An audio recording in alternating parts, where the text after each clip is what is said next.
يعني يا أهل المغرب أنتم ما مليتوا من بين 22 دولة عربية يوميا عم تطلعوا مشاننا؟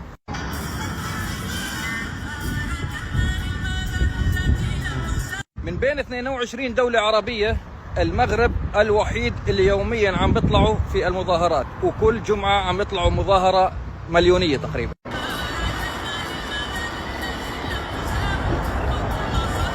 أنا أكثر شيء بيقهرني إنه بيجيك واحد بيقول لك ما هم مطبعين. طب أنت شوف اللافتات يا أبو اللي مطبعين أنت، واطلع أعمل مثلهم. هذول اللي مطبعين اللي أنت عم بتقول عنهم مطبعين، اطلع أعمل مثلهم. أنا اكتشفت بهذا العالم كلياته كل الدنيا مطبعة إلا هم. حدا بيقدر يعمل بدولته هيك يكتب هاللافتات ويطلع هالمظاهرات المليونية؟ أنا ما شفت غير بالمغرب للأسف الشديد. شفت أكم من دولة طلعوا مرة مرتين وبعدين وقفوا، لكن المغرب لحد الآن ما وقف.